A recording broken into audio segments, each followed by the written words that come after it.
is almost a 200 victory point difference. So the Wehrmacht player needs to respond to that, needs to get back at least one victory point to slow down that tick down of them, and he needs to get back into the game. He just fielded another Panther, a Vet 2 Panther for that matter. However, he needs to make use of that particular Panther rather nicely.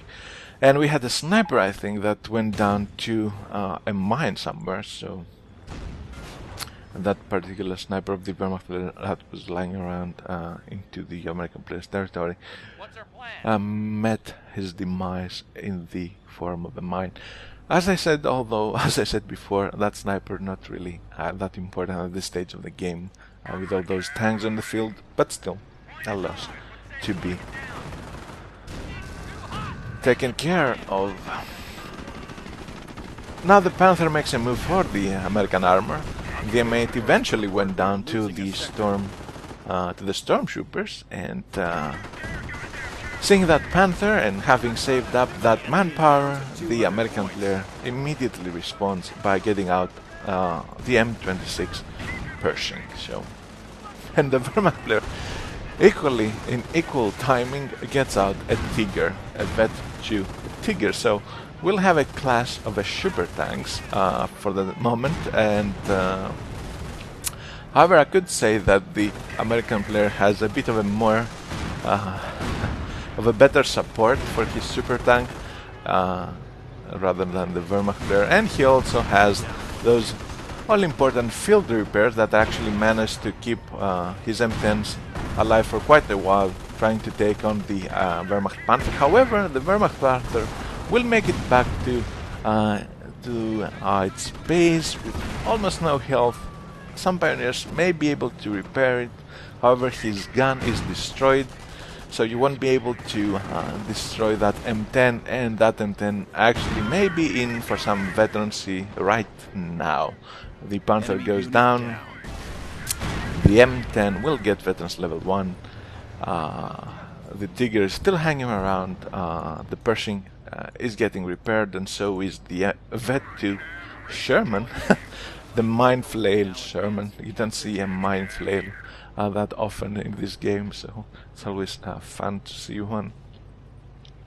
And while all this was happening, of course, and the Wehrmacht player was trying to focus on the armor battles, the American player took control of the east portion of the map, still holding 2 out of the 3 victory points, and putting that victory point pressure on the Wehrmacht player. And the Wehrmacht player, having lost his second Panther in this game, heavy investment in Panther, 600 manpower, 110 fuel, and multiply that by 2, and you will realize how much of resources went down the sink for the Wehrmacht player. And of course that translates into fewer units in the field. He just has a Stormtrooper squad equipped with Shreks. He lost his MP44 equipped Storms. I missed that. He has just a couple of Pioneers, an MG42 and the Tiger, and that's all. And the American player has M4 Shermans, 2 M10s, his Pershing, and his Rifleman. 2 in the number, the Rifleman that is, the Rifleman squads, but no.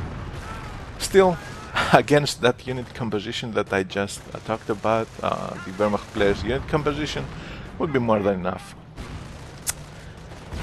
Now the American armor making a move towards the center of the map may attempt to, no, it won't attempt to prevent the victory point from going into the hands of the Wehrmacht player. We'll just go for the Wehrmacht armor instead. Stormtroopers taking cover in the building just behind those American tanks, managed to hit with both their Shreks, so... However, we have field repairs being popped by the American player once again. His munition situation is pretty good at the moment. He stands at the 74 munition income per minute.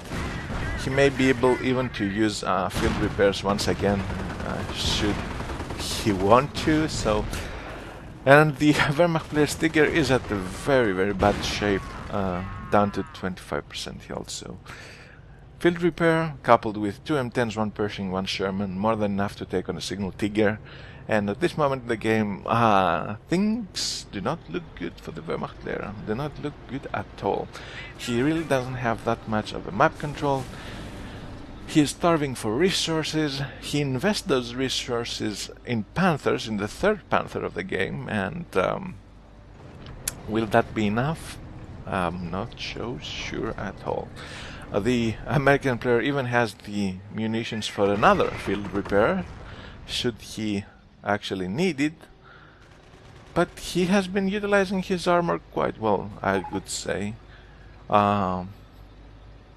He focused down the Panther in the previous battle. He keeps his tank in top shape. He repaired them consistently before moving out. He's not overcommitting to attacks. For example, he didn't try to hunt down the Tiger in the last engagement. He just got the damage that was necessary to keep the Wehrmacht player's pioneers away from capping the map, and he takes the map for his own, you know, for himself with his riflemen. He even gets a 3rd M10 on the field right now. And at this moment I would say that 3 M10s Pershing and an M4 Sherman, even against the Tiger at Vet 3 and a Panther at Vet 3 and some Stormtroopers lying around, I don't think it's gonna be enough.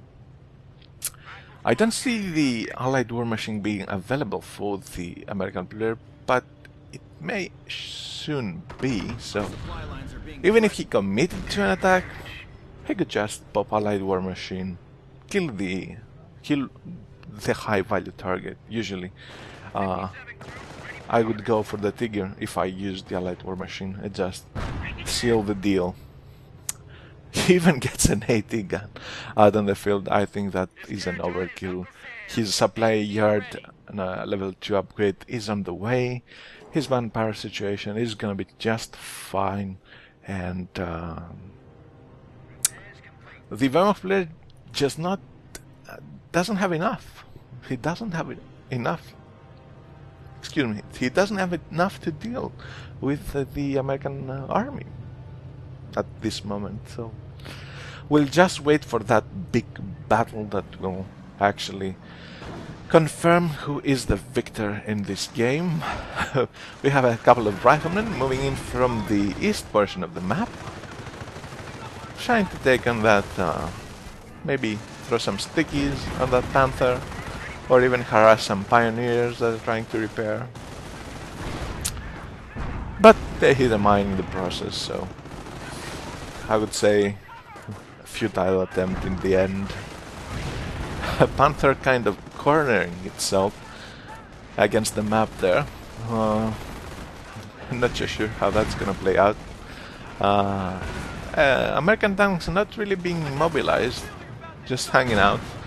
American player just sends one single M10 and he's Pershing at the front. Now the other tanks seem to make a move.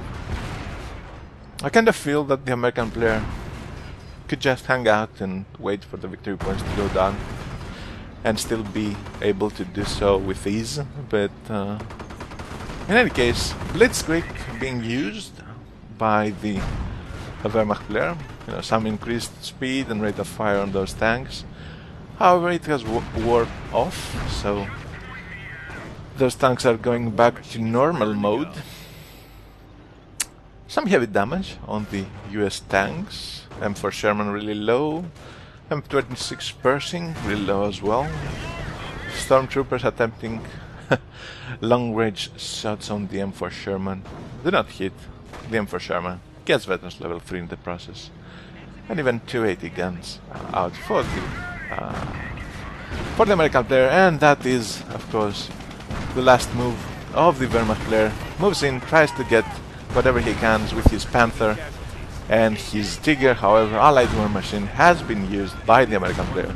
He will be getting back the losses of his armor. He already got back his Vet 3 Sherman that went down to the Panther and the Tiger. However, it's not gonna be enough. remaining Panther and the Ostwind that just came out of the Panzer Command. Not gonna be able to stop Pershing's M10's NAT guns. And you always have that looming VP situation to worry about. And that's GG, as the players said. And that will be game. So we took a look at the new map, the redesigned Sturzdorf. It's actually much more balanced than it was before.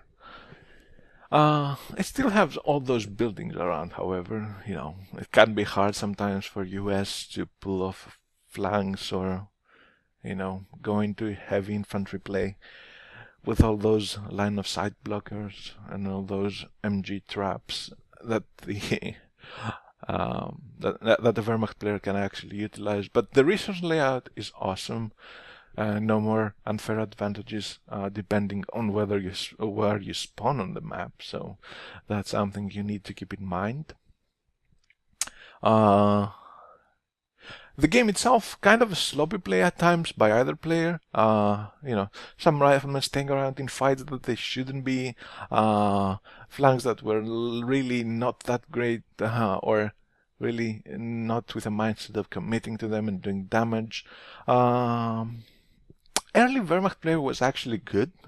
That sniper thing at the start put some pressure on the American player, but then I felt somewhere there in the mix that the taking of the Wehrmacht player was a bit off. And that was confirmed by the fact that he got stormtroopers to deal with an M8. Stormtroopers are good, but they're not that good. And you also commit to more infantry play that sometimes you really can't go head on against an American player with the bar upgrades unless you get veterans on your own infantry, something that we did not really see.